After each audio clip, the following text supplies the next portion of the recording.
Hoy vamos a hablar pues de la caída del Mencho, del nuevo regreso a la decapitación de Kingpins que la 4T está ahora haciendo con esta operación binacional. Hay muchas cosas que están jugando un papel aquí, ¿no? Vamos a discutir un poco sobre cómo los medios de comunicación están fallando con esto, la propagación de fake news, el duelo de narrativas que hay. Por eso en el stream le puse el Mencho, el Batman y el cuento. ¿Quién gana? ¿Quién pierde? Spoilers, perdemos todos. Y quiero empezar. Vamos entrando, leyendo la comunicación de Claudia Sheinbaum Pardo, que se me hace un poco como seco que solo haya sido en un tweet, pero hey, al menos ya publicó algo. Y vamos a pasar, quiero también pasar después de eso a leer unas cuantas cosas que ha estado diciendo Oscar Valderas, Oscar Balmén, porque se me hacen muy interesantes y un poco preocupantes hasta eso. Entonces, vamos a empezar, ¿no? Aquí leyendo el tweet. Dice Claudia, la Secretaría de la Defensa Nacional reportó el operativo llevado a cabo esta mañana por fuerzas federales que derivó en diversos bloqueos y otras reacciones. Existe absoluta coordinación con los gobiernos de todos los estados. Debemos mantenernos informados y en calma. Las redes sociales del Gabinete de Seguridad informan de manera permanente. En la mayor parte del territorio nacional se desarrollan actividades con plena normalidad. Yo hice el cálculo y más o menos el 20% de la población está siendo afectada. Siento que esto es una exageración, pero bueno. Mi reconocimiento del Ejército Mexicano, Guardia Nacional, Fuerzas Armadas y el Gabinete de Seguridad. Otra vez, el énfasis en Gabinete de Seguridad. Trabajamos todos los días por la paz, la seguridad, la justicia y el bienestar de México. Entonces, ¿qué fue lo que pasó? Pues bueno, el Cartel Jalisco Nueva Generación, dirigido por Rubén Nemesio Oseguera Cervantes el Mencho, fue abatido este domingo por fuerzas federales. Se convirtió desde hace casi 6 años en la tercera organización criminal más peligrosa del mundo. Yo he visto gente que lo pone en tercero, en cuarto, quinto, no sé quién, no sé quién hace el tier list, pero y sus alcances han sido equiparados por autoridades estadounidenses solo por debajo de la mafia rusa y las triadas chinas. Algo que diré, la mafia rusa y las triadas chinas no tienen una figura como el Mencho, ¿no? Hay gente, mucha gente en todo el mundo conocía el nombre del Mencho. Les apuesto a que nadie aquí sabe el nombre del líder de las triadas chinas. De acuerdo con análisis del Gabinete de Seguridad Nacional, el Cartel Jalisco Nueva Generación generó en el país un modelo corporativo que le permitió, ante el desmantelamiento de las estructuras criminales como el Cártel de Sinaloa y Beltrán Leiva, le permitió extenderse a todo México, pues su presencia se vendió como si fuera una franquicia a grupos locales, como es el caso de Antiunión en la Ciudad de México. Y vamos a hablar de la Antiunión y de Tepito más al rato. Porque a mí siempre se me ha hecho muy curioso cómo la gente habla de la relación entre el Cartel Jalisco Nueva Generación y la Unión Tepito y la Anti-Unión Tepito. Siento que hay mucho ahí que se pierde tanto en lo que llaman los especialistas en guerra el fog of war. No sé, que cuando hay un conflicto así no puedes tener todo el conocimiento posible. Pero también siento que muchas de estas etiquetas responden a las necesidades políticas locales, más que a la realidad. Y pues bueno, como hemos estado viendo, ¿no? La gente. Hay un discurso famoso, ¿no? De Osvaldo Cepeda, creo, que es: los cárteles no existen, ¿no? Pero sí hay un cártel que sí existe en el México actual. Es o era el Cártel Jalisco Nueva Generación, ¿no? Los cárteles del norte están súper desbaratados, peleándose por placitas y plazotas, pero en los últimos años ha sido el Cártel Jalisco Nueva Generación el que más extensión y cohesión en la medida de lo posible que puede haber en una organización así. Y sí veo por qué hay tanta importancia de este asunto. Entonces, vamos a... Este es un mapa que yo siento que está incompleto para ahorita, pero que se me hizo muy bien diseñado, de los estados donde hubo violencia en retaliación al asesinato del Mencho, ¿no? Yo en específico creo que Edomex ya está en rojo, definitivamente, y tengo cuestiones sobre la Ciudad de México, ¿no? Además de que justo donde yo tengo la cuestión de Ciudad de México también entraría a la frontera con el Morelos, que pues por ahí es donde entran las rutas del Cártel Jalisco Nueva Generación. Hay que recordar que esto no es algo que solo le esté afectando a la Guardia Nacional, que es algo que tiene muertos civiles ya. No son nada más los policías, no son nada más la Guardia Nacional. Que yo, la verdad, por lo que he visto, la Guardia Nacional le han estado dando una tunda, ¿no? Una y otra emboscadas por todos lados. Y la verdad, si acaso he visto que la policía es que se ha estado metiendo los madrazos recio contra los criminales, mientras que la Guardia Nacional no he visto tanta eficacia, ¿no? En los videos que no puedo poner aquí porque me quita Twitch. Pero siempre que veo una pelea seria, donde sí hay intercambio ráfagas, es la policía local la que está haciendo la chamba. Entonces, a mí eso me dice que eso que dijo Claudia, de que fue una coordinación entre todos, bla, bla, bla, bla, no le creo tanto. No, yo no sé qué tan coordinados estuvieron las instalaciones de seguridad que tiene el país, el Estado mexicano. Por un lado entiendo por qué. Tristemente es difícil hacer una operación de este estilo sin que se entere el blanco por toda la infiltración que históricamente ha tenido las fuerzas de seguridad mexicanas, ¿no? Entonces, mitad estoy encabronada de que Harfushi y Claudia y los gringos no hayan avisado y preparado a las fuerzas de seguridad para proteger a civiles después de algo así. Y por otro lado, medio lo entiendo, a medias, de que esto tenía que ser algo que estaba close to the chest, para que no se escapara, ¿no? La explicación, vamos a ver ahorita un video de Oscar, pero me gustó como lo puso aquí, ¿no? ¿Por qué tanta violencia en el país? Los jefes de plaza del cartel Jalisco Nueva Generación están usando la muerte del Mencho como coyuntura para desplegar su poder. Todos quieren la corona caída y su manera de reclamar es demostrar su capacidad de convocatoria y fuego. Están mostrando su CV. Y yo siento que esto es tan buen descriptor de lo que está pasando que hasta desmiente las narrativas del gobierno de lugares como en la Ciudad de México, que en Tlalpan dijeron, fue un caso aislado, en realidad fue una pandilla que nada que ver. ¿Fue una pandilla que nada que ver? Es una buena pregunta, pero incluso si fuera una pandilla que nada que ver, está, como aquí dice Oscar, están mostrando su CV. La violencia es el punto. ¿Crees que esto asegura la presidencia de Harfuch? Vamos a hablar de eso más adelante, pero yo creo que la debilita tanto como la vuelve fuerte. Porque por un lado, si esto solo desencadena una ola de sangre, yo siento que le pierde mucho. Pero a la vez, la narrativa de alguien de que te hacen un atentado y años después te vengas, es una narrativa popular que me da miedo que funcione, ¿no? Ya está confirmadísimo que si el Mencho estuvo entre las personas que abatieron, ¿no? Tanto el Mencho como el Sapo, su lugarteniente, que era como estaba en la lista de los que le saben, eran los que decían que podía heredar. Entonces vamos a ver un poquito de la historia del Mencho contada por Oscar Valderas, Oscar Balmen. Y no se preocupen, ahorita estoy haciéndole mucho glazing a Oscar Balmen, pero tengo algunas críticas que siento que son serias y parte del juego narrativas que está jugando aquí. Entonces, escuchamos. Bueno, pero sin duda alguna hemos traído a una de las voces más importantes para hablar de este tema de seguridad, y me refiero a mi queridísimo compañero Oscar Valderas. Gracias por estar con nosotros. No, hombre, quería ir al contrario. Gracias a ti. No encuentro a nadie que nos pueda explicar un poco más de lo que ha ocurrido el día de hoy. Para empezar, a mí me llama mucho la atención algo que tú decías. Hoy no solo se detuvo y abatió después a el líder criminal más importante de México. Se ha detenido. Se detuvo y abatió después es una forma muy de ponerlo, ¿no? No sería que o sea, fue que hubo un conflicto y los arrestaron a los que pudieron y trataron de llevar a algunas personas a la Ciudad de México para que hubiera tratamiento. Pero decirlo se detuvo y abatieron suena muy a ejecución. Entonces, espero que eso haya sido un error y no un Freudian slip. Tal vez al más peligroso del mundo. Del mundo. No hay en ninguna estructura criminal internacional alguien con el perfil de Nemesio Ceguera Cervantes el Mencho. No hay un jefe de la mafia italiana, de la mafia albanesa, de los cárteles colombianos, de las pandillas centroamericanas, de las sedas chinas, de lo que tú le digas. Alguien como él. Un hombre que acumuló una fortuna cercana a los $1,000 millones, con los cuales hacía fácil cualquier soborno y la compra de armamento de última tecnología, que logró que su grupo criminal, de reciente creación para el nivel de expansión que tuvo, estuviera en más de 60 países del mundo, países además ultra seguros como Nueva Zelanda. Ahí el cártel Jalisco tenía representantes. El único capo que logró que su grupo criminal tuviera presencia en 50 de los 50 estados que tiene Estados Unidos. Esto confirmado por los últimos mapas de la DEA. ¿Hasta Alaska? El único que logró que su grupo criminal tuviera presencia en 32 de las 32 entidades federativas en México, esto en un mapa de la propia Defensa Nacional. Ni el Chapo Guzmán. El Chapo Guzmán siempre quiso que el cártel de Sinaloa tuviera presencia en Tamaulipas, nunca lo logró, el Mencho sí.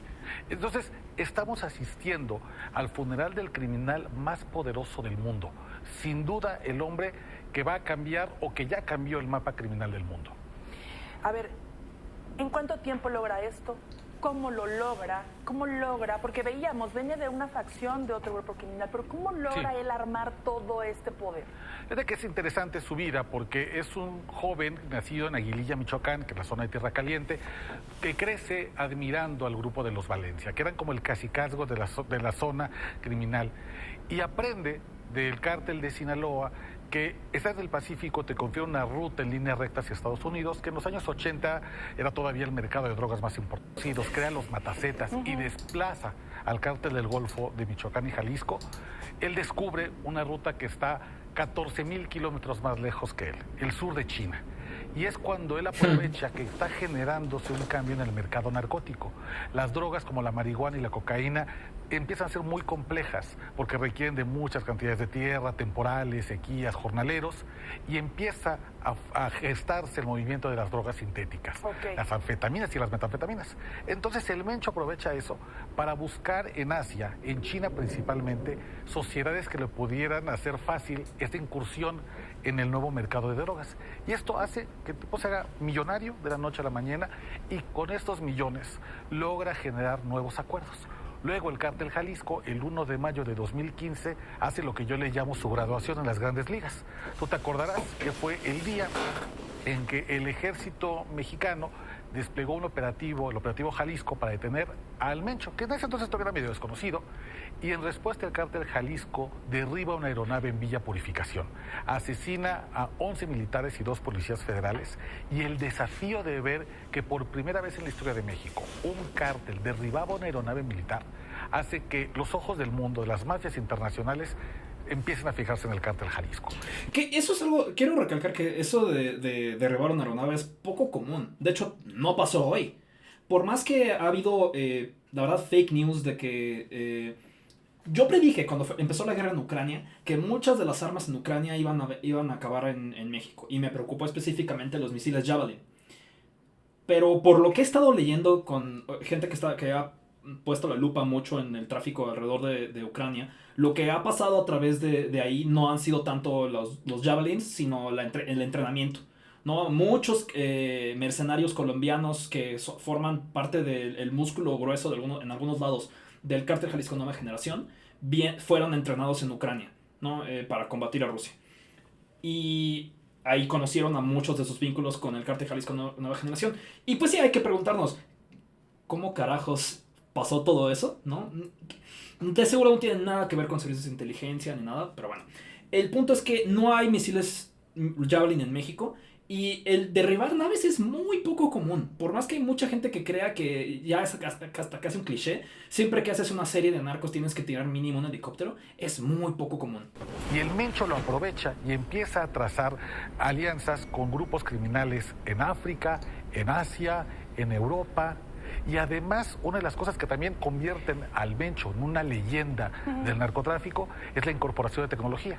El grupo del cártel Jalisco Nueva Generación es el primero que empieza a utilizar drones, ya no para vigilancia, sino drones explosivos, y además contrata mercenarios colombianos para que logren instalar minas antipersonales en la frontera entre Michoacán y Jalisco. Entonces, si tú le pones un tipo con una visión internacional, luego millonario, luego que desafía al Estado, y además que comprendía la innovación tecnológica, la importancia de estar siempre en la puntilla de la mejor tecnología, se volvió el criminal más poderoso del mundo. Insisto, que no hay nadie, incluso en el pasado, ni siquiera Osama Bin Laden llegó a tener el poder y las capacidades de Nemesio Ceguera Cervantes. A ver, ahora... Sí, Osama Bin Laden, la verdad, Al Qaeda estaba exagerada que tanto control tenía de los lugares donde dice que tenía influencia. A mí sí se me hace un poco más... No se me hace descabellada esta afirmación de Oscar. ¿Va a venir lo que ocurrió el día de hoy? Se estaba buscando, eso era un hecho, había una recompensa incluso por parte de Estados Unidos. Siempre hay. Se había hablado ya mucho de esta búsqueda del Mencho, sin embargo, ¿se esperaba? Yo creo que sí. El Mencho operó durante 4 décadas con total impunidad y se topó con un evento que era previsible que lo iba a derrumbar. Estados Unidos se vuelve un perseguidor decidido en su contra. Y aquí sí no hay criminal que aguante ese tipo de cosas. Y esa es la realidad. 13 meses le aguantó el Mencho a Donald Trump. Total. Aquí es donde empiezo a decir como de, ok, Oscar, ¿qué está pasando aquí? Oscar lame demasiado botas de gringos. Miren, si ustedes conocen de inteligencia de Estados Unidos, si han escuchado entrevistas a agentes o exagentes de la CIA, no, ahorita si están en TikTok de seguro les han salido miles de TikToks de John Kirkaku, pero no nada más él. Una de las cosas que constantemente repiten los agentes de inteligencia de todo el mundo sobre México, ¿no? Es que si en algo son buenos los mexicanos es en inteligencia electrónica y de logística. Si en algo son buenos en eso, es en eso. Y si hay un problema con México, no es que no sabemos dónde están los narcos, es que no tenemos la estrategia de cómo tomarlos, no queremos enfrentarnos a las consecuencias como pasó hoy, ¿no? O sea, no es poca cosa. Seamos sinceros, el problema no es que nuestros gobernantes no sepan dónde están los narcos, es que los tienen en speed dial, es que los tienen en favoritos, están en un grupo de WhatsApp con ellos. El problema es el contubernio con las autoridades, no que, nadie sabe dónde está el Mencho. No manches. Tampoco fue el problema con Osama Bin Laden. Pakistán sabía dónde estaba Osama Bin Laden. No fue sino hasta que tuvieron permiso de matarlo y de atraparlo que lo hicieron. Y esto fue lo que, según, en mi opinión, pasó con el Mencho hoy. Fue la presión de Estados Unidos, y en eso tal vez tenga un punto Oscar con eso, que sí, Donald Trump está obsesionado con... pues bueno, tiene un montón de escándalos detrás, desde su corrupción, desde las, por favor, las Epstein Files. Tiene que no encontrar una cortina de humo. Siento que esa es una palabra que a veces sobreusamos, a veces incluso yo. Pero sí tiene que presentarle carne roja a su base. Y ha estado chingue jode con el narcoterrorismo. Tiene que presentar una cabeza grande. Y yo la verdad sí siento que ha habido dos situaciones importantes. Una, hay mucha presión sobre Claudia Sheinbaum de hacer algo, aunque las vidas que cuesten. Y dos, es claro que quien está en constante comunicación con los gringos no es Claudia, es Omar García Harfuch, de una forma preocupante. No me encanta que el superpolicía tenga más control de la política de seguridad, aunque sea su chamba, ¿no? Pero una política de seguridad a un nivel tan grande, a un nivel geopolítico incluso, y que Claudia apenas parece que le avisan, ¿no? ¿Qué va a hacer? Que dicen, por cierto, ya van de camino, para que te enteres. No deja viendo bien a Claudia y me deja... Por eso cuando preguntaron, ¿crees que esto eleva o daña las posibilidades de Omar García Harfuch de ser el siguiente presidente? Creo que si la inseguridad se pone peor, o mucho peor, podría arruinarlo. Pero de nuevo, él es el que tiene el contacto con los gringos. Y él es el que, a fin de cuentas, sufrió un atentado de parte del Mencho y ahorita se lo regresó. Eso es una narrativa muy potente. Y recordemos que mucha gente que se opone a la 4T, pero que estaría dispuesta a votar por ellos, extraña, aunque por pendejos, pero extraña la estrategia de descabezar a los carteles. Porque se siente como que algo está pasando. Porque no pelan realmente las noticias. Porque la forma en la que entienden la política es con la panza. Y si sienten que no está pasando algo, no ven los números. Ven las cabezas con taches en pósters. Esa es la forma en la que mucho de México entiende la seguridad. Sobre todo la gente más privilegiada. La gente que no nota una diferencia cuando hay más o menos violencia en su calle, sino los que andan en sus Suburbans blindadas y solo se enteran de qué capo cayó. Entonces, continuemos con el video, pero tenía que decir algo porque sí me empieza a dar tantitas ñañaras la forma en la que Oscar le hace demasiado la barba a Donald Trump. Que de nuevo, sí impactó, obviamente, pero fue para el permiso de hacerlo. Y más bien, y para hacerle manita de puerco a Claudia y que no importe cuántos muertos mexicanos haya, Trump y Claudia y Harfuch necesitaban una victoria. Eso no es tanto la competencia de Donald Trump, sino su enfoque. Trump llega a la Casa Blanca en su segundo mandato y dice, voy a poner como prioridad la destrucción de los cárteles, y entre ellos estaba la captura de Nemesio Ceguera Cervantes. Sí, un momento we got him, como dicen en el chat. Contra el propio Mencho fue subirle la recompensa de 10 a 15 millones de dólares.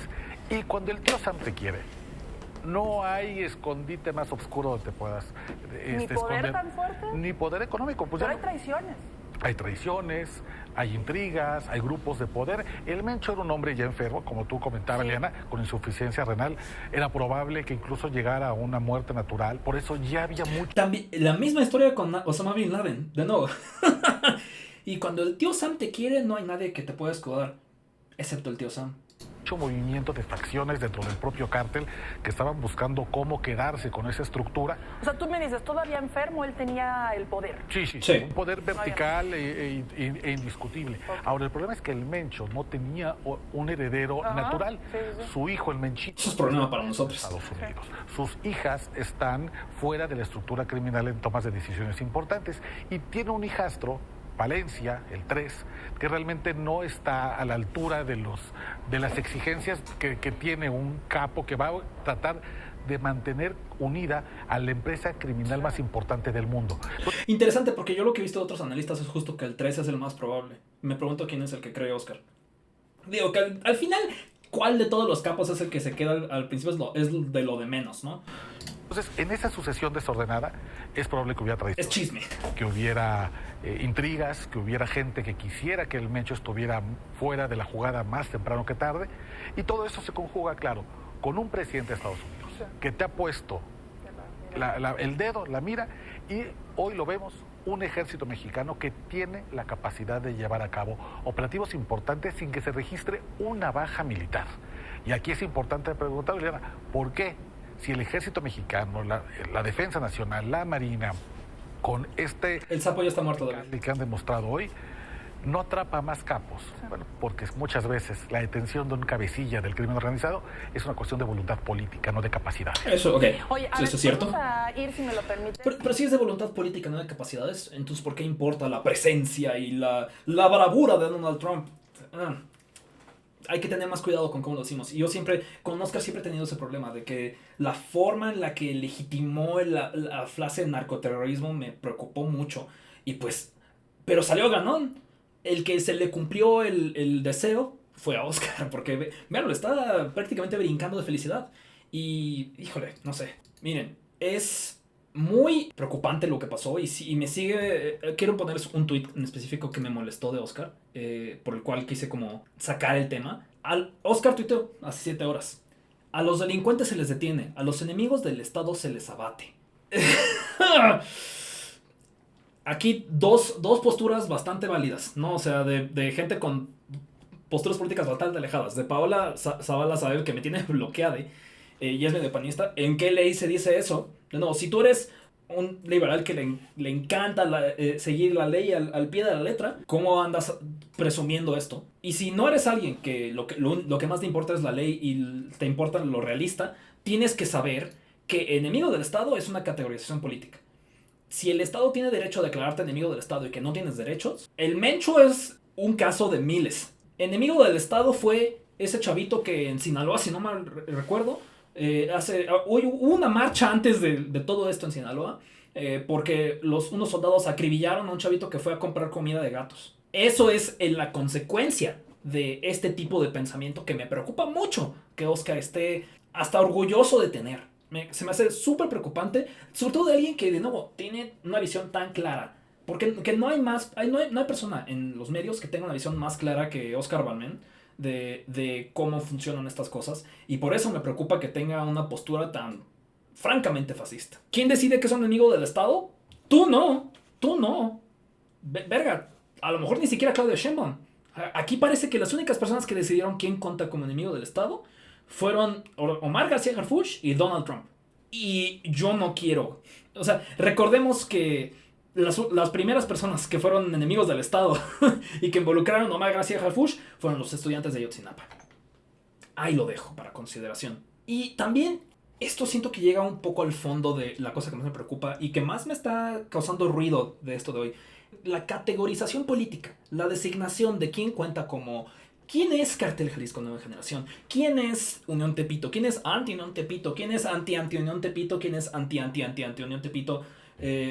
Etcétera, etcétera. Y sus variantes regionales. Depende mucho de qué le conviene a la narrativa del gobierno en cada localidad. Si en tu localidad no se supone que haya Cartel Jalisco Nueva Generación y hoy hubo un narcobloqueo, quién sabe qué habrá sido. Si en tu... y si sí te conviene que haya Cártel Jalisco Nueva Generación, sí lo hay. Es una categorización política. Y aquí está un ejemplo, ¿no? Yo empecé a rastrear los casos que hubo de más al centro. Y debo decir que peco de chilangocentrismo aquí, ¿no? La verdad es porque siento que hay gente que estaba haciendo mejor chamba de localizar en todo el país y no había mucha gente pelando el centro, el centro del país. Es raro que pase eso, ¿no? Usualmente es al revés. Pero en este caso, pues creo que es obvio lo que está pasando. No tenemos... Si quieren, hay pocas cuentas que recomiende para este seguimiento porque ha habido mucho fake news. Y no recomiendo a Pernicious Propaganda porque comulgue. Siento que está más cerca de Oscar Balmen que de mí. Pero la gente de OSINT por lo menos pone de dónde salen los videos que tienen y confirman que sean de hoy. ¿No? Ha habido muchos videos que son de hace meses. Si alguien pone este video, están en otro planeta. Este video es viejísimo. De nuevo, la gente que tiene las armas ultrapotentes y se visten como unidades especiales del Mencho, eso fue algo muy localizado. No fue algo que se generaliza en toda la gente que es parte de esa organización. Y no, pues yo no los vi en ningún video de hoy. Yo no vi a nadie vestido así. Este es un video bastante viejo. Está tirándole mierda al 20. Que yo ya ni me acuerdo quién demonios era el 20, ¿no? Este es un... No confíen en la gente poniendo los lanzamisiles del Cártel Jalisco Nueva Generación. Si no saben que es un video de hoy y no les pueden decir con geolocalización de dónde es, tengan mucho cuidado con qué están enseñándoles, ¿no? Y entonces me di la tarea de hacer un poco de geolocalización de dónde estaban los bloqueos. Me dio mucha risa que lo primero que desperté fue que vi que el cártel que atraparon al Mencho y que Jaime Maussan estaba diciendo que había un ovni. Y yo dije, ahorita no, Jaime. ya dijo Harfush que se arman los pinches chingadazos. No tenemos tiempo para esto.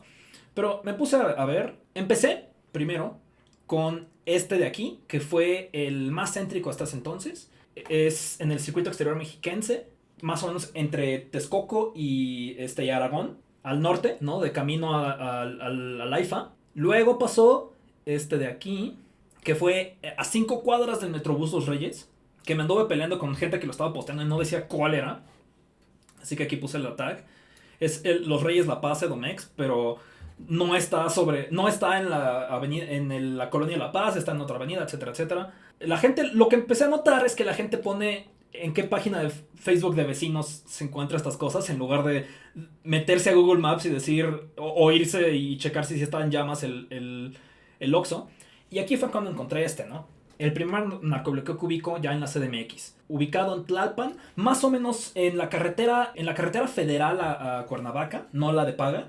Y más o menos a la altura de donde está la punta de abajo del colegio militar, ¿no? Que ya de por sí que está tan cerca del colegio militar, estábamos hablando de algo denso. ¿Quién sí cuenta como Cártel Jalisco Nueva Generación y quién cuenta como caso aislado? Y por qué curiosamente esa distinción se da en cuanto cruzas la frontera a la Ciudad de México, el lugar donde no pasa nada, según Clara Brugada y Fresas de Jalisco. Entonces, cuando salió que habían quemado este coche, primero lo que pasó fue que la Secretaría de Seguridad Ciudadana de la Ciudad de México se la pasó, insiste que esto era algo previo, ¿no?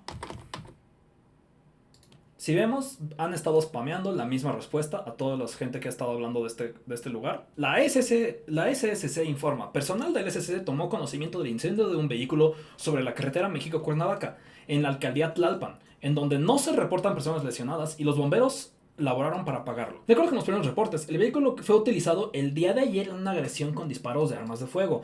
No sé por qué, empecé diciendo, ¿por qué están insistiendo tanto en esto, no? Al que ya se le daba seguimiento, por lo que ya se realiza el análisis de cámaras de videovigilancia en la zona para que la identifique los probables responsables de incendiarlo. Esto fue lo que le respondió a todo mundo que llamaba la atención a esto. Que podemos ver aquí, están incendiando.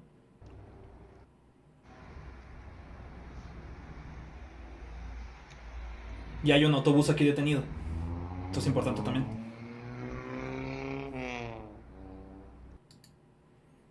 Entonces me tardé un rato en encontrar dónde era, porque todo el mundo decía que era en Casa Tlalpan, y yo veto a saber qué demonios es eso. Entonces voy a abrir Google Maps. Es, por aquí, por Madera San Andrés. Recuerden eso, de Madera San Andrés. Si volteamos a ver, aquí está exactamente dónde fue esto, ¿no? Pueden ver aquí el mismo tinaco blanco que aquí podemos ver. Y vean esta calle. Por aquí es donde se retiraron los que hicieron esto. Empezó entonces la narrativa de qué era lo que pasaba ahí. Y salió primero el C4 diciendo esto no tiene nada que ver con el Cártel Jalisco Nueva Generación. Y luego, como eso sonaba muy poca explicación, sacó esto, en la que muy rápido, de una forma que la verdad a mí me sorprende, que cuando hemos escuchado que en la Ciudad de México, después de que haya un crimen, se detengan en menos de unas cuantas horas a literalmente tantas personas. No, el güero ha estado operando por un buen rato. O sea, según yo, este es el mismo, el güero fresa, ¿no? Ha estado operando por un buen rato en el área por ahí. Desde que mataron al fantasma hace un año. Y hoy dicen que se treparon en lo del Cártel Jalisco Nueva Generación. Buscaron hacerlo pasar como reacción del Cártel Jalisco Nueva Generación. Hoy armaron un tiroteo y quemaron el auto que usaron. Una cosa. Ya salió el video. Y no solo quemaron un auto por pendejos, porque lo que querían hacer era también quemar un autobús. Ustedes me dirán si esto se ve como algo que fue llevado a cabo por una pandilla chiquita local.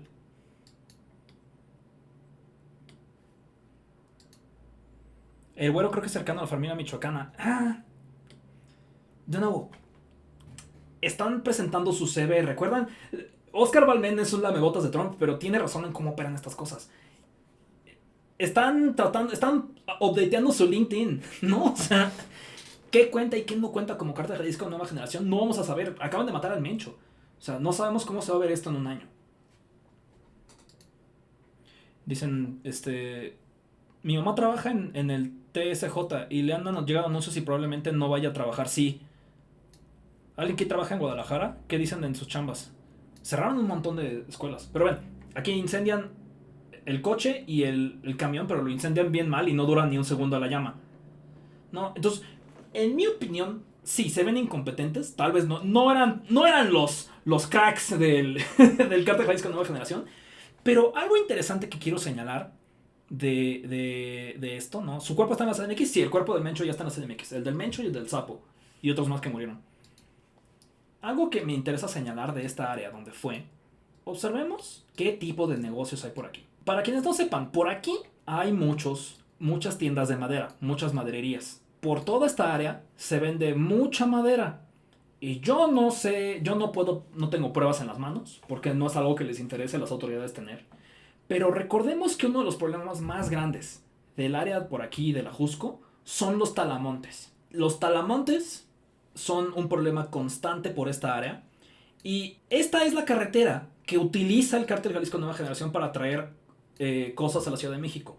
Es famoso que el paradero Parres es básicamente el outpost más grande del Cártel Jalisco Nueva Generación en la Ciudad de México. Para específicamente el tráfico de drogas que viene por Morelos. Entonces, este es el outpost del Cártel Jalisco Nueva Generación. Si subimos tantito aquí y justo donde están todas las madereras, donde todos los talamontes venden lo que consiguen, ahí es donde queman este auto. Entonces, a lo mejor era una pandilla local que querían hacérselos muy salsa. Chance. Pero recordemos esto, ¿no? O sea, la disputa por la tala ilegal en el Ajusco. Autoridades no descartan la relación de los últimos hechos de violencia con pleito por control en el corredor del Ajusco. Esto es de 2022, pero vale la pena leerlo. Los eventos violentos que se registraron durante el fin de semana en la frontera entre la Ciudad de México y Morelos, según el primer cruce de información entre ambas fiscalías, pueden estar relacionados con la disputa de grupos criminales que buscan adueñarse del corredor de la zona de Ajusco, que va desde Huitzilac hasta el Pico del Águila, y se reveló que operan talamontes que durante años han mutado y ahora rentan estas brechas para el trasiego de drogas y armas. El secuestro de 3 presuntos talamontes originarios de Huitzilac, en Morelos, identificados como Juan, Daniel y Froilán, pusieron al descubierto la rivalidad entre los grupos delincuenciales, el primero asentado en Morelos y el segundo en la zona alta de Ajusco, en Tlalpan. Y aquí el cacho importante es esto, ¿no? A este grupo se relaciona con el Maya, presunto lugarteniente del Cártel Jalisco Nueva Generación en Morelos, y actualmente objetivo prioritario de las autoridades del vecino estado. Testimonio de familiares de víctimas revelan que en un principio ambos grupos, que originalmente eran talamontes, eran aliados, pero la relación se fracturó y ahora sostienen la batalla por las brechas, lo cual, a decir de los propios agentes cercanos a la investigación, puede escalar.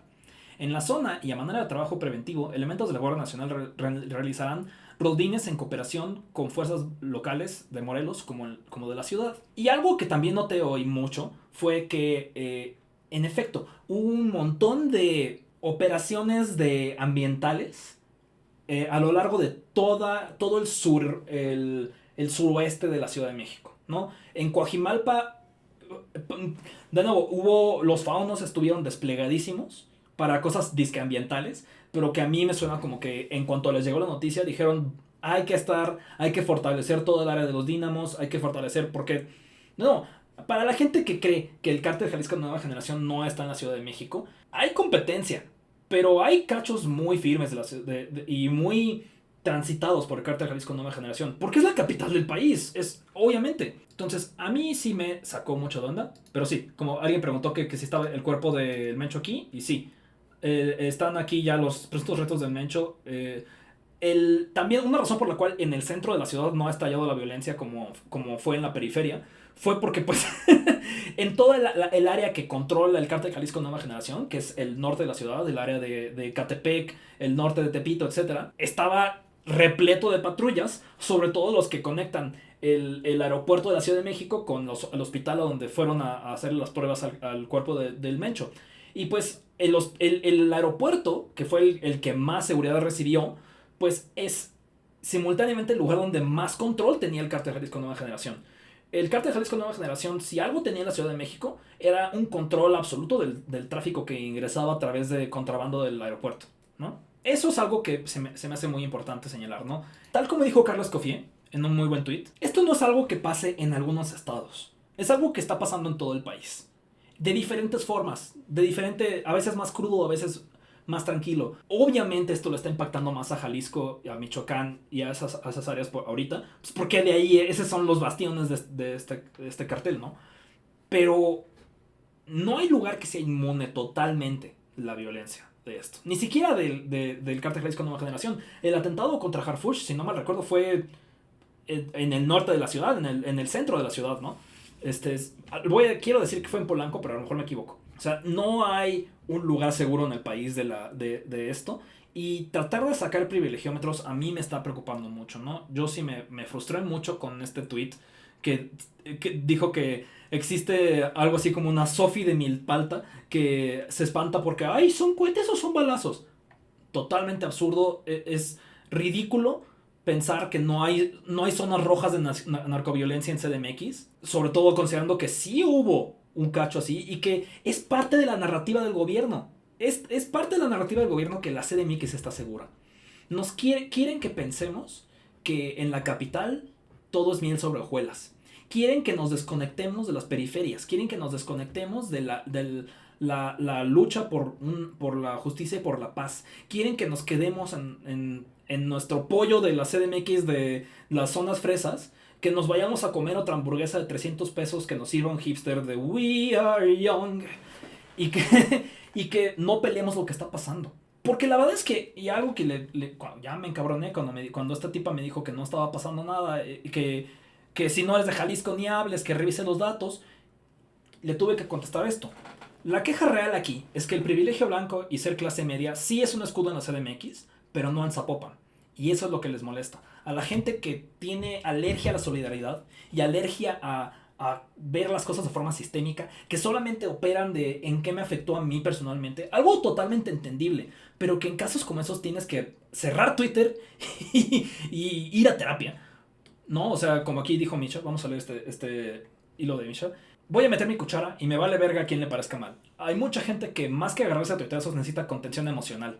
Siempre se postea algo sobre el narco, se hace un desmadre porque esencialmente todo el país tiene algo de trauma relacionado. Por lo mismo, el punto 2, no recomiendo aventarse una opinión o sacar anécdotas en redes sociales que no tengan medianamente procesadas. No es por hacer victim blamer, pero las redes sociales literalmente hacen negocio de hacer emputar a la gente y pasar horas scrolleando. Esto se va a ponerte peor. La tendencia de cómo se está moviendo la política exterior gringa, lo cerca que está del mundial, durísimo, porque esto fue un mensaje el Dead Man Switch del Mencho fue aguas con tu mundial, ¿no? lo cerca que está el mundial, continuando, el pedo del calentamiento global y la escasez de agua nos están respirando en la nuca. Que nos están respirando en la nuca lo indican. Pónganse vergas en no romper más lazos de los que se arman.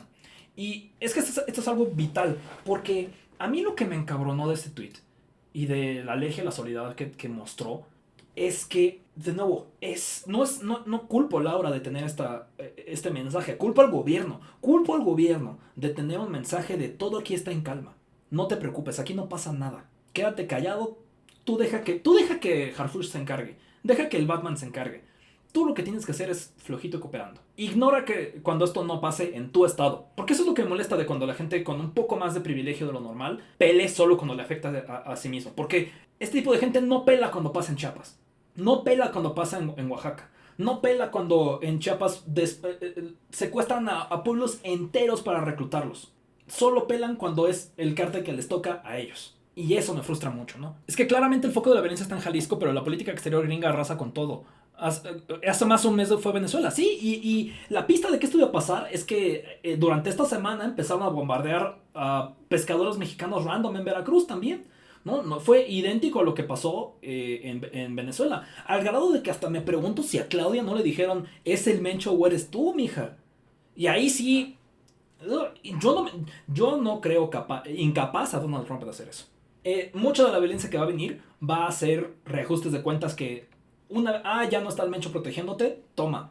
Otros van a hacer, ok, ya no está el Mencho, hay que expandirnos o nos morimos.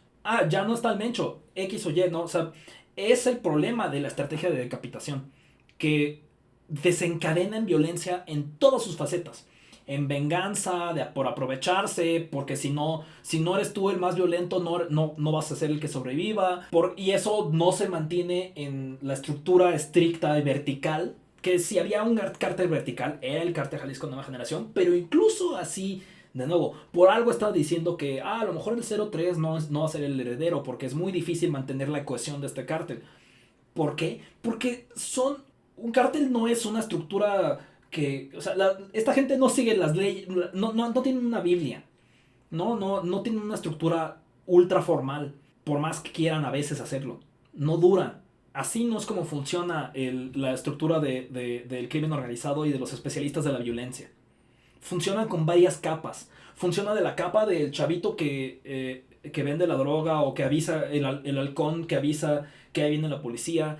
Funciona con los güeyes que a lo mejor les dan salario pero no son parte de la estructura misma. Funciona con los güeyes que ni siquiera les dan salario, que les dan un cacho de la ganancia. No, tiene escaleras desde freelancer hasta entrenamientos de paramilitar. No podemos generalizar toda esa capa, pero lo que sí estamos viendo es que toda esa gama está actuando. Desde el chavito pendejo halcón hasta los güeyes con armas pesadas. Algo que también me dio ganas de hacer este stream, ¿no? Fue que hace varios streams, platiqué un poco sobre cómo funciona geopolíticamente y con el Estado el crimen organizado. Y cómo no es fácil separar al crimen organizado del capitalismo, del Estado. De que no funcionan como entidades separadas estrictamente. Y me dijeron que si podía yo platicar un poco más de eso. Y vamos a ver esta plática excelente de el experto en esto, que es Gilberto López y Rivas. Este es Gilberto López y Rivas, Pueblos Indios contra Insurgencia y Narcotráfico, una plática de hace 11 años. No vamos a verla después del anuncio, pero quiero primero ponerles un jumpscare, que es con quién le estaba dando. Entonces, no se van a esperar quién es la persona que está junto a Gilberto.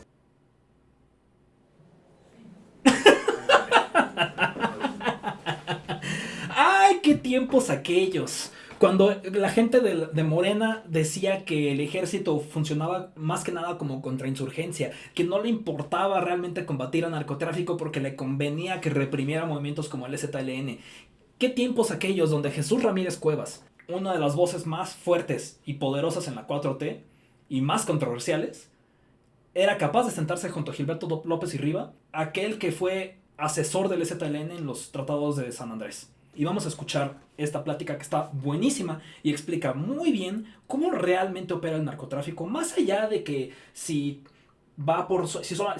ya no son solo drogas, también tienen aguacate y limones. Eso es totalmente cierto. Pero ¿qué hace con su poder? ¿Cómo funciona ese poder? ¿Cómo lo ejerce? No tanto qué rutas toma, quién es la cabeza. Esas cosas cambian. Las siglas cambian. No siempre es el señor de las 4 letras. Pero siempre funcionan de esta forma. Por lo menos desde que empezó la injerencia de Estados Unidos en todo el continente latinoamericano, como alguien que le interesa suprimir movimientos sociales y le interesa consumir drogas. Que se titula Pueblos Indígenas en la mira del narcotráfico. Ahorita le acercan más el micrófono, no se preocupen. La territorialidad, los recursos naturales, la integridad física y cultural. Sus formas de organización colectiva de los pueblos indígenas en América Latina y en México en particular son sitiados sistemática y permanentemente por las corporaciones del capitalismo neoliberal, dentro de las cuales incluyo al narcotráfico, Muy y por importante. las estrategias contrainsurgentes del imperialismo estadounidense. En este trabajo analizaré estas 2 amenazas que se ciernen sobre el mundo indígena. El narcotráfico. Ante el desempleo generalizado en el mundo rural, la debacle del campo provocado en parte por los tratados de libre comercio que benefician a Estados Unidos y condenan a la miseria y al éxodo a los campesinos, muchas comunidades son penetradas por el crimen organizado para forzarlas o inducirlas al cultivo de la amapola o la marihuana en sus tierras, y jóvenes indígenas son reclutados para el transporte de la mercancía por las redes de los cárteles. Paralelamente, con el pretexto del combate contra el narcotráfico, extensas zonas indígenas son víctimas de operativos del ejército en un proceso creciente de militarización, teniendo lugar todo tipo de abusos y violentando sus derechos humanos y los que les corresponden como pueblos originarios. A esto se suman las labores contrainsurgentes de las Fuerzas Armadas en territorios indígenas, que acarrean actividades lesivas para los pueblos de 2 actores armados más, grupos paramilitares y guerrilleros. Colombia es un caso ilustrativo de esta situación, en la que los indígenas se encuentran entre 3 fuegos: militares, narcoparamilitares y guerrilleros. La etnia Nasa, Es un espectro, ¿no? en el norte del departamento del Cauca, por ejemplo, se ha visto forzada a poner en práctica una ordenanza para que su guardia indígena, armada solo con sus bastones adornados con colores vivos para ser vistos a larga distancia, expulse a los narcotraficantes de su territorio, dentro del cual operan las Fuerzas Armadas Revolucionarias de Colombia, organización con la cual también han negociado los NASA el cese del reclutamiento de sus jóvenes. En otros territorios colombianos se han dado desplazamiento de miles de indígenas huyendo del enfrentamiento entre el ejército y narcoparamilitares con guerrillas de las FARC y del Ejército de Liberación Nacional. En el caso de México han sido denunciados grupos del narco operando en zonas indígenas, con mayor frecuencia en Michoacán, Jalisco, Sonora, Guerrero, Durango, Chihuahua, Oaxaca, Chiapas, ¿Les suena conocidos a todos? Veracruz. Y en las cárceles de estos estados se registran centenares de presos indígenas acusados por delitos contra la salud. Incluso se ha externado especial preocupación por índices de drogadicción creciente entre los propios pueblos, como en el caso de los rarámuris en Chihuahua. Se calcula que alrededor de 50,000 indígenas han sido víctimas de las redes del narco en al menos 60 comunidades del país. Así, se criminaliza a los pueblos indios, y en muchas regiones de nuestros países la lucha contra el narcotráfico encumbre una gran variedad de extorsiones e injusticias adicionales a las que secularmente han sufrido los indígenas por parte de autoridades militares, policiales y judiciales. Es decir, un recuerdo de lo peligroso que es decir que a los enemigos del Estado se les abate. Porque si alguien fue enemigo del Estado, fueron los pueblos originarios. En Centroamérica tenemos que en poblados mayas del oriente y occidente de Guatemala, mafias mexicanas han instalado a sangre y fuego sus estructuras delictivas y controlan el transporte hacia México y Estados Unidos. En Puerto Lempira, Honduras, hay hostigamiento del narco hacia los indígenas misquitos. En Nicaragua, Daniel Ortega declaró que las redes del narcotráfico han penetrado las comunidades misquitas de la costa caribe, así como las urbes multiétnicas de Bilwi y Bluefield, datos que pudimos corroborar en el terreno con testimonios de los costeños. En el área fronteriza entre Panamá y Colombia, conocida como Tapón de Darién, el narco despliega una red terrestre y marítima que se extiende por Costa Rica, Nicaragua, Honduras, Guatemala, para sus destinos finales en México y Estados Unidos. También la ONU expresó su preocupación por la situación de los pueblos indígenas transfronterizos, víctimas de la militarización del tráfico de drogas en las regiones limítrofes entre Bolivia, Ecuador y Perú. En este último país se denunció que colonos procedentes de la región andina de Ayacucho invaden territorio indígena en la selva central para cultivar coca. En Bolivia, el chamán que entregó el bastón de mando a Evo Morales en el 2006 se encuentra en prisión acusado de narcotráfico. Como las corporaciones capitalistas madereras, mineras, turísticas, los bastones de mando. Buscan apoderarse de los recursos acuíferos de los pueblos indígenas. Lo que está en el centro del problema del narcotráfico es el esfuerzo por despojarlos de su territorialidad, que constituye el fundamento material de la reproducción de los pueblos y el espacio estratégico de sus luchas. La finalidad del crimen organizado es expropiar a los indígenas de sus tierras, recursos, fuerza de trabajo, y a través de la criminalización que esto conlleva, facilitar las actividades del ejército en sus tareas represivas y contrainsurgentes, con el auxilio de los grupos paramilitares que con frecuencia operan como el brazo clandestino de las Fuerzas Armadas para las tareas de la guerra sucia. Y bien, y esto estaba enfocado en los pueblos indios, como dice el título, pero creo que lo que hemos visto en los últimos 11 años es cómo se ha expandido al resto de la población, ¿no? Así como el clásico refrán de que el fascismo es cuando la metrópoli imperial utiliza lo que aprendió en la colonización con sus propios ciudadanos. Más o menos así funciona el colonialismo interno. Lo que aprendieron en Chiapas lo están aplicando en todo el país. Y hay un ejemplo que se me hace muy importante, ¿no? La semana pasada streamé sobre la represión que hubo contra Yeka, contra este grupo de personas trans que estaba protestando en contra de los despojos que ha habido por el mundial, la gentrificación, la falta de acceso a la vivienda que tienen las personas trans, y cómo hubo más policías atendiendo y reprimiendo a 10 mujeres trans que lo que yo vi que mandaron contra el Mencho. Solo piensen en lo ridículo que es eso. Mandaron más policías contra activistas que contra el pinche Mencho. ¿Qué más nos dice de cómo están sus prioridades? Y hace 11 años no había Guardia Nacional, pero yo vi a Gilberto a dar un update de este video que vamos a seguir viendo. En su update mencionó cómo estaba muy curioso cómo los lugares donde estaban poniendo cuarteles de la Guardia Nacional no eran los focos rojos, las zonas rojas del país. Eran lugares cercanos a pueblos indígenas. Hay cuarteles de la Guardia Nacional a centímetros de caracoles zapatistas. Hay cuarteles de la Guardia Nacional rodeando a los pueblos yaquis. Hay cuarteles de la Guardia Nacional en todos lados, menos donde están los narcos. Los que han estado poniendo últimamente, ¿no? Empezaron la Guardia Nacional con su papel de contrainsurgencia, no con su papel de contra el narcotráfico.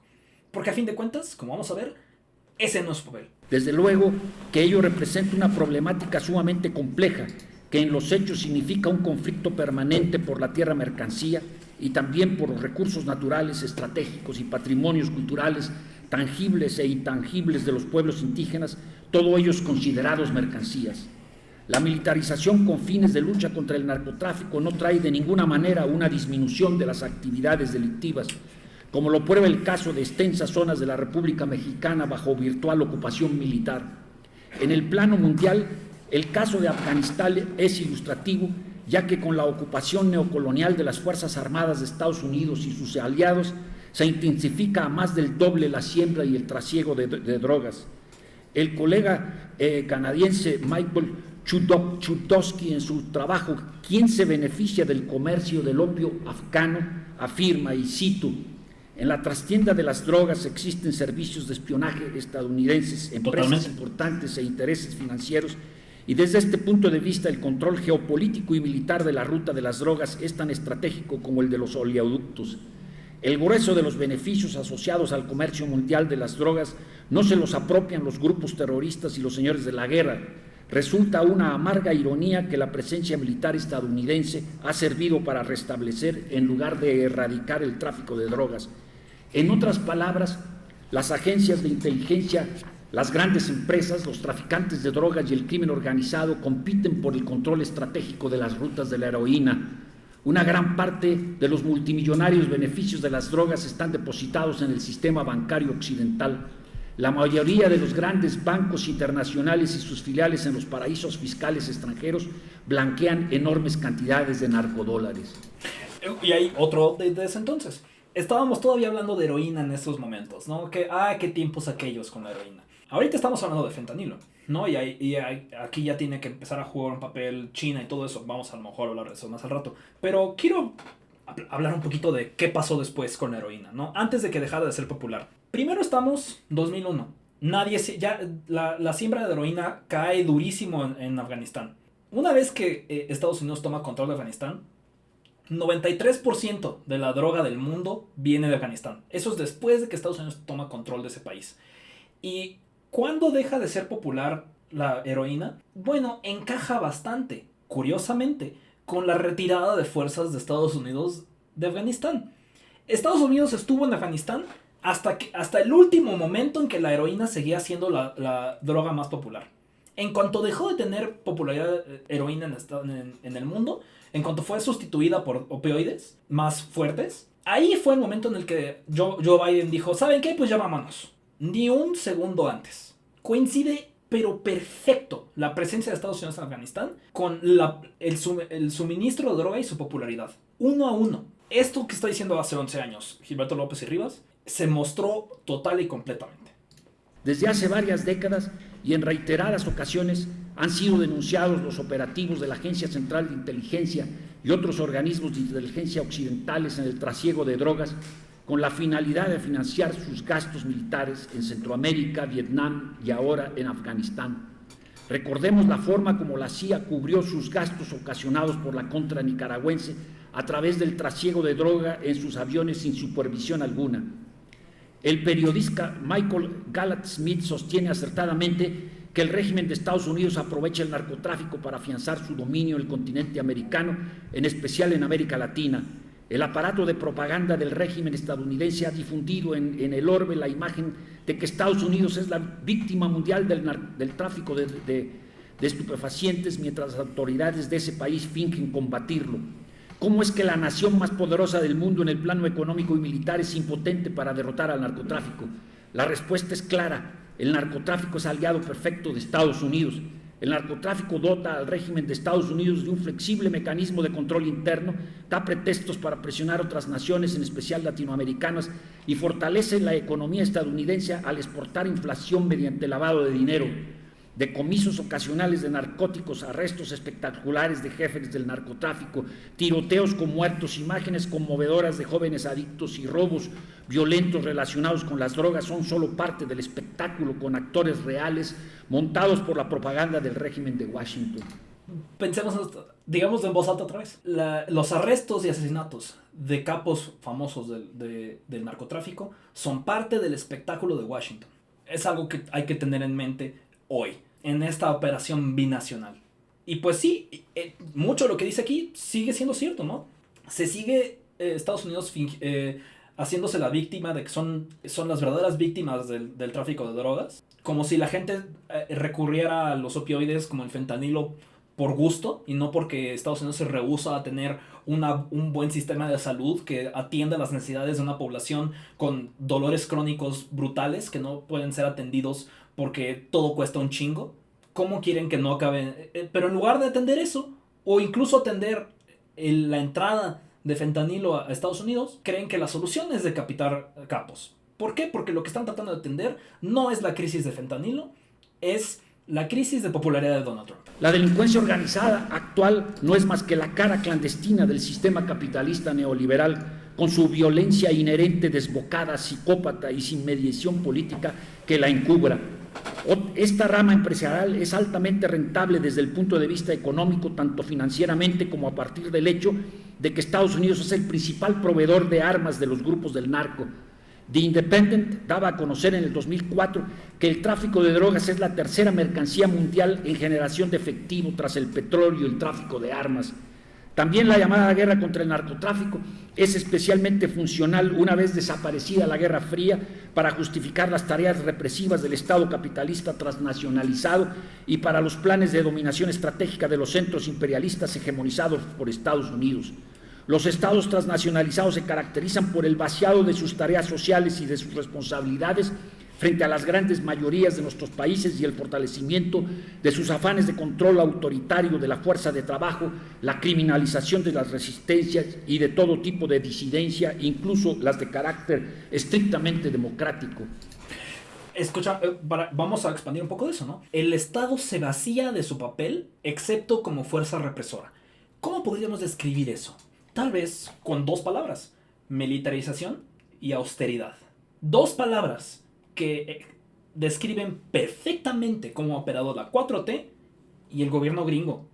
Una austeridad que deja a la gente sin otro recurso más que utilizar opioides para sus dolores crónicos en Estados Unidos, mientras que la represión se aumenta, ¿no? Mientras pasa lo que pasa con ICE y lo que pasa en Minnesota, lo que pasa en las fronteras, lo que pasó con Black Lives Matter, que recordemos que por más que creamos que solo en México pasan este tipo de cosas, la mayoría de los líderes orgánicos y reales de Black Lives Matter se suicidaron misteriosamente en coches que estallaron en llamas solitos, ¿no? Y mientras tanto en México, ¿qué pasa?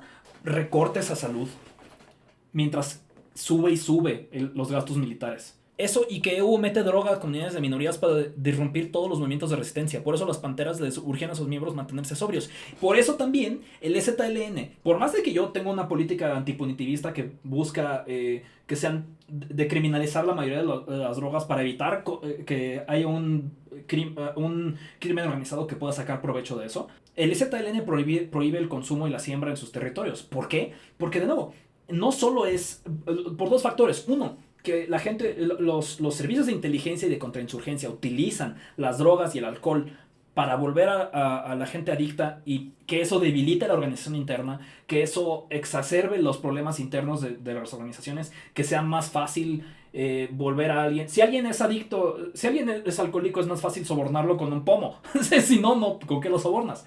Es más fácil explotar esa vulnerabilidad de un organizador, de un militante, y por eso los Black Panthers lo hacen, por eso lo hace el ZLN. Y de nuevo, y no solo es por el consumo, es una vez que hay siembra y tráfico alrededor de tu organización, trampa en la que han caído muchas guerrillas de pendejas, pero muchos de los descendientes de las guerrillas peruanas, que ahora son básicamente narcos que fingen ser marxistas, ¿en qué acaban? En básicamente ser solamente otro grupo criminal. No solo acaban siendo solo un grupo criminal y pierden todos los principios que tenían, sino que ahora también son tratados como un grupo criminal. Es decir, ya no estás reprimiendo a un movimiento social, estás haciendo tu labor de contrarrestar al narco. Entonces, la mejor política que tienen los pueblos originarios es decir, aquí no se siembra, porque si aquí se siembra, ahí es cuando la Guardia Nacional sí entra. La Guardia Nacional, que estaba, de nuevo, rodeando a los pueblos originarios cuando empezó, nunca se metía cuando el narco estaba secuestrando jóvenes indígenas. Se metía solo cuando los jóvenes indígenas se peleaban contra el narco. Cuando las autodefensas resistían realmente contra el narco, ahí es cuando la Guardia Nacional decía, wow. Es una forma que me recuerda un poco cómo las escuelas tratan el bullying, ¿no? De que no castigan solo al bully, sino que esperan a que respondas el madrazo y ahí expulsan a los dos. Así más o menos opera el Estado con el narco y los pueblos originarios. Y el narco y todos lados.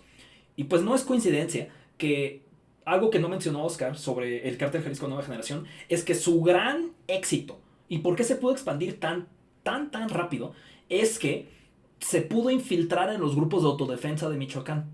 ¿Por qué se pudo infiltrar en los grupos de autodefensa de Michoacán? Pues también porque el Estado había estado chingue y jode a esos grupos, cooptando a sus líderes, eliminando a algunos otros, porque esta red de narcotráfico y contrainsurgencia hace cosas como lo que pasa en Guerrero, ¿no? Que los pocos grupos de autodefensa y policías comunitarias que todavía son legítimos están bajo constante asedio tanto por el Estado como por el narco. Y los que tienen permiso de andar por todo el territorio son los que se alinean con alguno de los dos. Los que mandan a su líder de diputada o los que mandan a su líder de capo. Curioso cómo esos son las dos formas en las que te puede dejar en paz la violencia. Cooptándote o integrándote al crimen organizado. Es casi como si fueran dos caras de la misma estructura. Las autodefensas se corrompen por avaricia. Sí, pero no es tanto dinero a veces lo que se necesita para la avaricia. Es porque se corrompen por avaricia por un lado y por otro porque es plato a plomo. Es lo mismo de siempre. Plato a plomo. La única posibilidad de defensa frente a este fenómeno en el mundo indígena, como se muestran los casos de las juntas de buen gobierno zapatista, los nazas de Colombia y la policía comunitaria de Guerrero, Cherán en Michoacán, etcétera, es el fortalecimiento de las autonomías a partir de las cuales se ha logrado controlar, no sin dificultades, la presencia del crimen organizado en los territorios indígenas. Justo se puso a hablar de ellas. Cherán no ha sido corrompida por la avaricia. No es imposible, pero es difícil. Y la pagas con la vida. Asimismo, desde las páginas de La Jornada destacamos las denuncias que hiciera Aldo González, dirigente zapoteco de la Unión de Organizaciones de la Sierra de Juárez, del proyecto México Indígena por geopiratería y estar financiado por la Oficina de Estudios Militares para el Extranjero del Departamento de Defensa de Estados Unidos.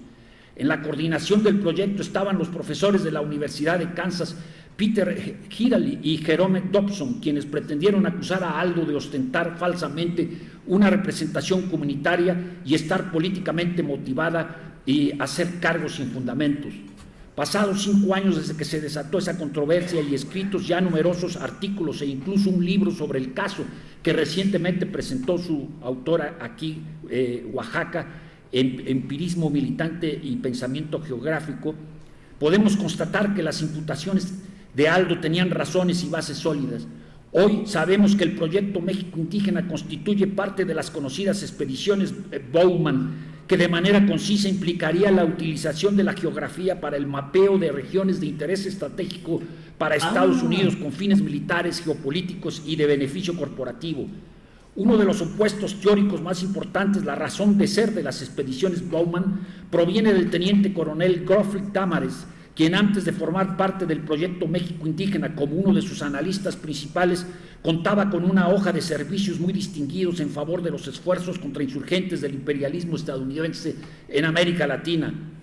Tamares fue entrenado en la Escuela de las Américas del Ejército. La Escuela de las Américas. Macabro centro de enseñanza de torturadores y golpistas en la región, y fungió como agregado militar de la Embajada de Estados Unidos en Guatemala en 1988 y 1991. Justamente durante el periodo del auge de la Guerra Sucia, caracterizado por terribles masacres contra poblaciones indígenas. También el teniente coronel puso en práctica sus conocimientos especializados en Colombia, casualidad, donde estuvo realizando trabajos de geografía en el terreno hasta el año 2003, cuando escribe un ensayo publicado por la Oficina de Estudios Militares para el Extranjero con el sugerente título de Mapeando Colombia, Información Geográfica y Estrategia, en el que abiertamente correlaciona sus estudios geográficos con el desarrollo de una contrainsurgencia exitosa.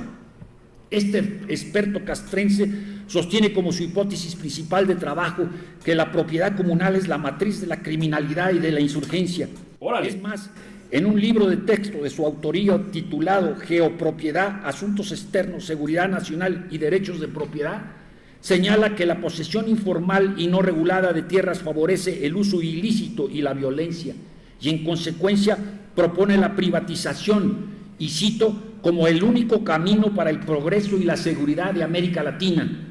En suma, para este investigador asignado por la Oficina de Estudios Estratégicos a las expediciones Bowman, es fundamental la desaparición de las formas de propiedad colectiva que sustentan los procesos autonómicos de los pueblos indígenas, ya que el poder estratégico, y cito, se convierte en la habilidad de retener y adquirir derechos de propiedad alrededor del mundo. Esta tesis en defensa de la propiedad privada, que resulta clave para entender el interés del Pentágono en la tenencia de la tierra en sus fronteras, así como la participación del teniente coronel Tamares en el proyecto México Indígena y en los esfuerzos explícitamente contrainsurgentes en Colombia como parte de las expediciones Bowman, son ocultadas por Dobson y Hillary en sus refutaciones autocomplacientes y en sus bibliografías. Ellos se presentan paradójicamente como defensores decididos de los pueblos indígenas, de una geografía al servicio de la paz, y se ufanan de que todos los participantes en el proyecto, autoridades universitarias, ayudantes de investigación y profesores mexicanos en la Universidad de San Luis Potosí, a la Autónoma, estaban al tanto que México Indígena era subvencionado por el Departamento de Defensa de Estados Unidos, testimonio que no favorece en nada ni a dichas autoridades ni a los integrantes del proyecto. Colegios profesionales, facultades, departamentos e investigadores en lo individual optan por un silencio cómodo e incluso se dan casos de abierta adhesión a proyectos tan objetados como México Indígena. El doctor Johnson en el año 2013 recibió más de $3 millones por parte del Departamento de Defensa a través de la iniciativa Minerva, inicio para realizar investigaciones en América Central, así nada más, América Central, con la cooperación académica local, como ocurrió en México con la Universidad Autónoma de San Luis Potosí, donde las autoridades y algunos profesores investigadores optaron participar como asociados subalternos en investigaciones extractivistas con qué importa la fuente de financiamiento, con tal de no quedar fuera de los circuitos de la colonialidad académica realmente existente, visas, estancias sabáticas, revistas indexadas, congresos, en suma, la acumulación primitiva curricular. La acumulación primitiva curricular, me tengo que robar esa. Esa está sabrosa. Damn. Ok, una cosa que quiero recalcar antes de que siga Gilberto. ¿Sí checaron cuál era el área de trabajo de este güey? El área era la geografía.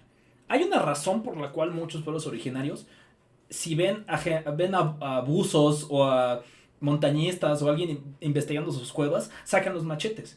Porque, bueno, ¿cuál ha sido? Cada vez que mencionamos a Canadá en México, ¿qué es lo primero que les viene a la mente cuando piensas en Canadá? Mineras, ¿no? Creo que es algo que recordamos mucho, que uno de los abusos que más mencionamos seguido es el caso de las mineras que abusan de pueblos en todo el país. ¿Ustedes cómo creen que llegan ahí? ¿No creen que no es un poco raro que en lugares de conflicto donde el narco opera en todos los estados donde están esas mineras, que puedan operar tan tranquilamente? Es más, ¿no se les hace curioso cómo algunos lugares que, no sé, rechazan construcciones de mineras, de repente sus líderes empiezan a ser asesinados, desaparecen, son cooptados por el gobierno, a veces todas esas juntas?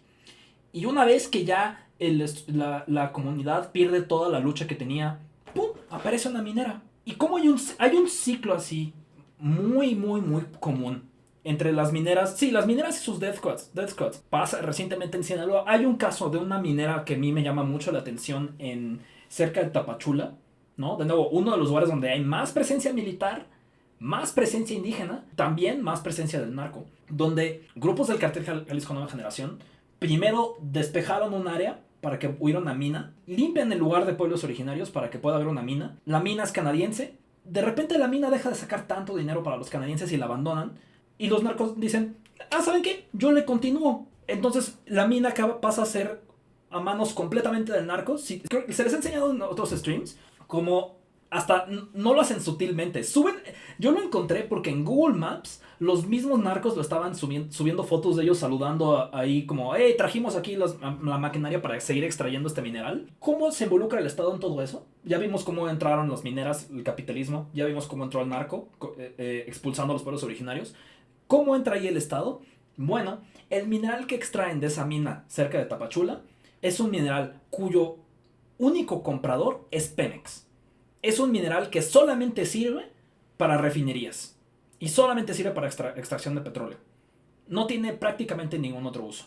Y mucho menos en México, mucho menos en Tapachula. El único posible comprador de esto es Pemex. Entonces, esto es un área que de selva donde había pueblos originarios que son exterminados, expulsados y desplazados por el narco. Entran los mineros canadienses, extraen lo más posible hasta que la línea ya no está suficientemente feliz para ellos y se van. El narco dice, todavía podemos sacar un poquito de provecho de esto si ponemos a gente a punta de pistola a minar y no tenemos que exportarlo a Canadá. Y entonces le venden todo lo que consiguen a Pemex. Y alguien en Pemex lo compra. No pregunta o no de dónde sale, le importa o no que sea parte del Cártel Jalisco Nueva Generación, no sabemos. ¿Ellos hicieron el pacto con el cártel? No sabemos, pero por lo menos sabemos que se están haciendo los pendejos. En el mejor de los casos se hacen los pendejos de quienes está vendiendo este mineral. Y esto se repite en toda la República. En Sinaloa, en Chiapas, en Jalisco. En algunos lugares no se ve como minería. En algunos lugares, como en la Ciudad de México, se ve como ambulantaje y la venta de sustancias en Tepito. Pero es algo que se reproduce en todo el país.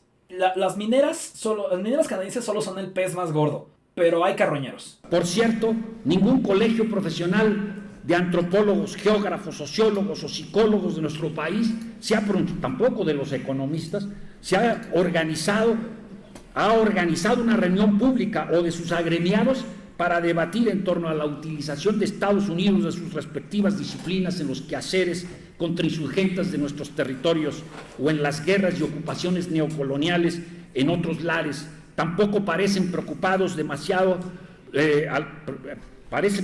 los colegas que otra expedición Bowman esté por iniciarse en un oscuro lugar de nuestra América. En mayo del 2014, un profesor indígena me comunicó, por cierto de la UPN, su preocupación ante lo que parecía ser otra investigación de geopiratería contra insurgente estadounidense en las etnorregiones de la República Hermana. La misiva contenía un documento en archivo adjunto en el que la Universidad de Kansas, en convenio con la Universidad Pedagógica Nacional Francisco Morazán y el Proyecto Indígena, convocaba públicamente a un concurso de trabajo cuyos requisitos eran, además de ser estudiante de la universidad del primero y segundo año, pertenecer a cualquiera de los pueblos indígenas de Honduras, hablar la lengua respectiva, tener reconocido liderazgo en su comunidad y con un conocimiento básico de computación y de recolección de datos. Los interesados debían presentar sus documentos en la Facultad de Humanidades de esa universidad entre el 24 y el 31 de octubre del año pasado. Esto es, los investigadores estadounidenses requerían de asistentes, informantes, lingüistas, operadores de las comunidades indígenas para la recolección de información de una pesquisa ya en marcha, cuyos objetivos, propósitos y fuentes de financiamiento no se especifican en la convocatoria, ni mucho menos han sido consultados a los pueblos y a sus organizaciones. El modus operandi de las expediciones Bowman. Otro colega hondureño me comunicó algunos datos más que confirmaron los temores iniciales. Se trata de una investigación en curso a nivel nacional con el título, esta vez, de municipios indígenas, uso de la tierra y conflictos, tema recurrente de los geógrafos contrainsurgentes, y su objetivo es mapear digitalmente todas las comunidades indígenas de Honduras. La composición del equipo directivo no deja lugar a dudas. A cargo de la investigación se encuentran nuevamente Peter Hillary, el mismo geógrafo cultural que coordinó el proyecto México Indígena, dos geógrafos más cuyos nombres no son proporcionados. No será uno Dobson, quien recordemos acaba de recibir $3 millones para una investigación en América Central, y un antropólogo social que no podía faltar en una expedición Bowman. Hillary es conocido en Honduras por haber trabajado para una agencia alemana de cooperación en los años 90 en la Mixquitia y haber participado en la zonificación de la biosfera del río Plátano, y en opinión de nuestro colega tiene mucha influencia entre las organizaciones indígenas de la Mosquitia, en la medida que ya lo conocen y ha colaborado en el manejo de los recursos naturales. Lo que tal vez no es de dominio público en Honduras son las acusaciones fundadas que en México se han hecho al profesor Hillary por estar financiando recurrentemente por el Departamento de Defensa de Estados Unidos, específicamente por la Oficina de Estudios Militares Extranjeros con sede en Kansas, llevar a cabo investigaciones consideradas geopiratería y practicar una geografía cultural con objetivos finalmente contrainsurgente y de beneficio corporativo. Las fuentes en Honduras señalan que ciertos dirigentes indígenas, tahuacas y misquitos se manifestaron en favor del proyecto y que incluso algunos de ellos fueron invitados en el 2013 a la Universidad de Kansas. El ofrecimiento de trabajo remunerado para estudiantes y profesores de la nación huésped, término usado frecuentemente en los manuales de contrainsurgencia estudiados en el libro de mi autoría que publiqué sobre eso, así como la firma de convenios de colaboración con universidades locales, juegan su papel para el apoyo irrestricto de las intervenciones científicas estadounidenses que encubren una amplia gama de intereses ocultos y que suelen ser muy discretas en cuanto a revelar sus fuentes de financiamiento. A su vez, las autoridades universitarias resultan por lo menos omisas en cuanto a un factor clave de todo este intercambio interinstitucional de cooperación académica y científica, Follow the money, aconsejaba Garganta Profunda a los periodistas que investigaban el Watergate Affair. Si la Universidad Autónoma de San Luis Potosí en México y la Universidad Pedagógica Nacional Francisco Morazán en Honduras hubieran seguido la pista del dinero, habrían llegado al Pentágono. La otra hipótesis es que estas autoridades estaban al tanto de apoyos económicos de la Oficina de Estudios Militares Extranjeros y que por razones pragmáticas y afinidades ideológicas no tuvieron reparos en continuar manteniendo los intercambios científicos con los geógrafos de la Universidad de Kansas.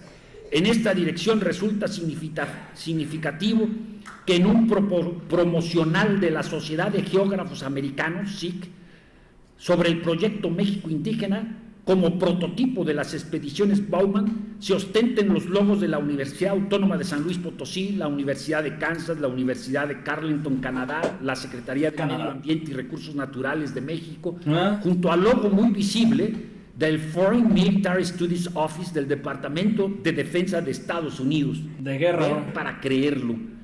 En todo caso, resulta explicable en parte que organizaciones garífunas que han estado denunciando a las expediciones Bowman en su país me comuniquen que sus imputaciones fueron ampliamente ignoradas por las autoridades académicas y gubernamentales, así como por los medios de comunicación hondureños.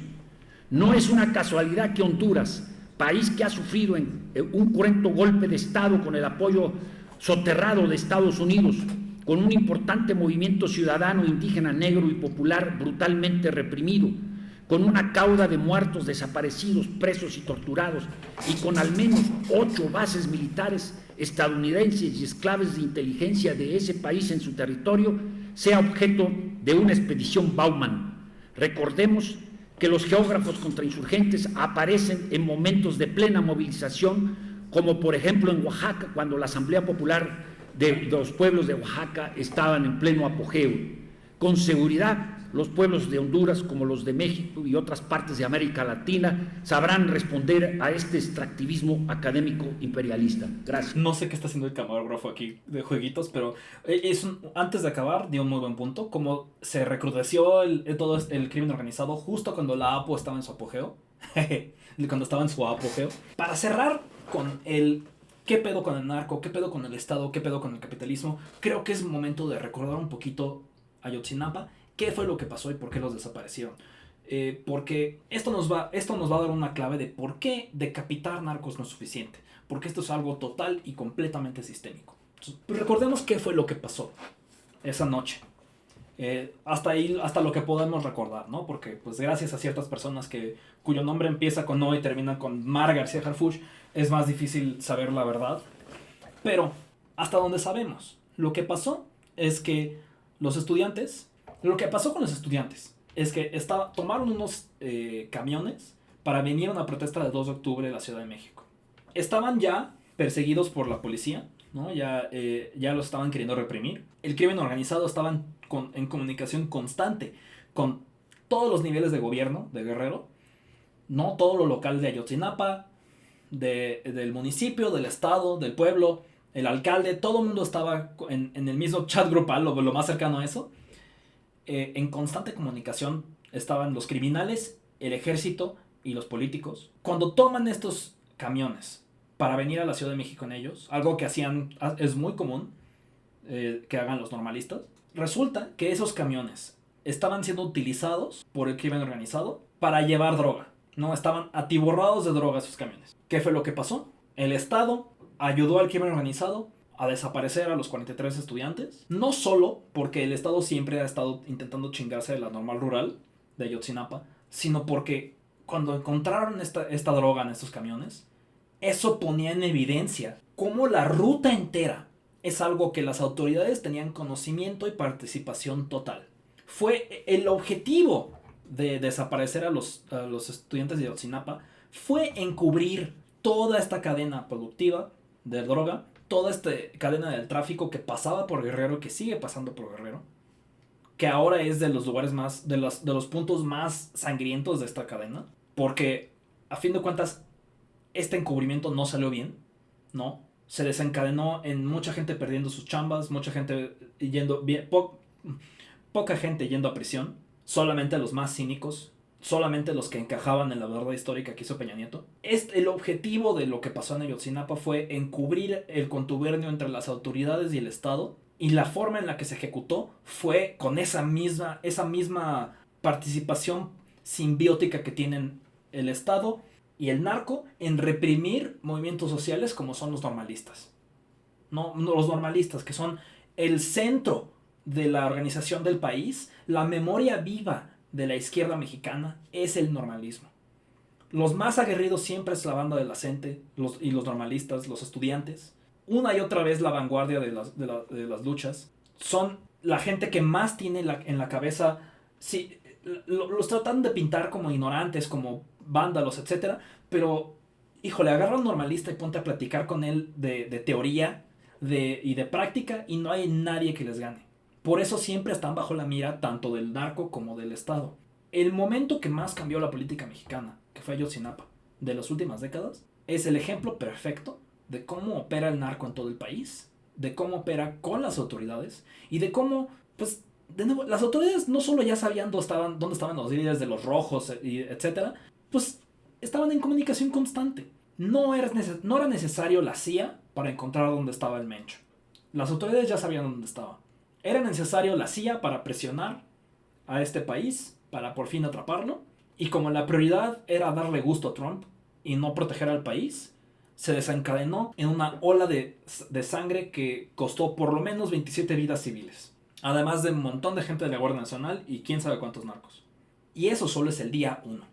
Saldo blanco no fue, porque esa no era la prioridad. A toda la gente que cree que Estados Unidos nos va a salvar del narco, que esto les quede bien, que les entre que nunca ha sido un problema, ni siquiera de músculo militar. Se echaron al capo más fuerte del país sin tener que meter a los Marines o a los Special Forces o a nadie. No tuvo que entrar James Bond para agarrar al Mencho. Fue con soldados mexicanos. Recordemos además que los soldados mexicanos son probablemente los soldados más letales del mundo. Se la van empatados con Estados Unidos. Letalidad no es algo bueno, recordemos. Un capo muerto no puede confesar. Un capo muerto no puede decir con quién tenía vínculos. El Mencho no es incómodo ahora como lo es Caro Quintero, como lo es el Chapo. La letalidad no es buena. Incluso en las guerras no se gana por quién mata más, se gana por quién cumple los objetivos. Y quién cumple los objetivos estratégicos para llegar a un objetivo global, los objetivos tácticos te llevan al objetivo estratégico. ¿Cuál es la estrategia aquí? ¿Desarticular al cártel Jalisco Nueva Generación? ¿Para qué?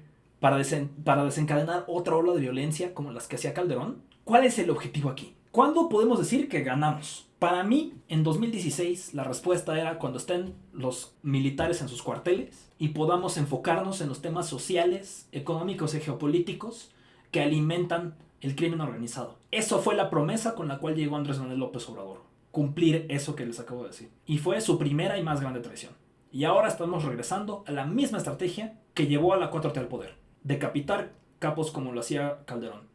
Que no nos lleva a ningún lado más que a escoger favoritos. La única solución es enfrentarse a los problemas socioeconómicos que causan que el crimen organizado existe. Es descriminalizar las drogas, pero no solo hacer eso. No solo dejarlo al aire, sino enfocarse en como hice en otro tuit hace unos días, ¿no? El diferente consumo de drogas en México y en Estados Unidos responde a las necesidades materiales en cada país. En Estados Unidos, como ya mencioné al principio del stream, es el fentanilo porque hay un pésimo sistema de salud y hay alguna forma tienes que hacer de no estar sufriendo constantes dolores. En México es la metanfetamina porque es lo que te deja tener unas jornadas brutales de trabajo. Es lo que le deja a los camioneros tener jornadas de 20 horas. Es lo que deja a las maquiladoras existir. Es lo que deja que la agroindustria exista, que los recolectores de berries estén jodiéndose la espalda día y noche con un sol brutal, que no duermen ni verga. ¿Por qué? Porque por eso la adicción a metanfetamina es una adicción que arrasa con la clase trabajadora mexicana.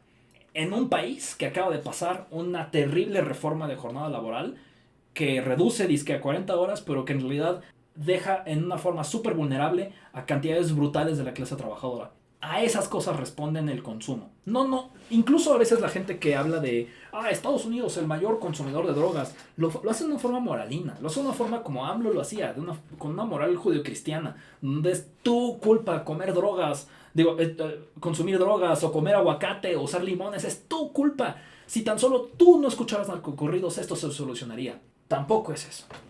No va a ser con regaños culturales, no va a ser con decapitaciones, no va a ser con tortura, no va a ser con militarización. Va a ser con atender los problemas que causan ese consumo, que causan ese abuso y que causan esa producción. Pues muchas gracias por venir y buenas noches.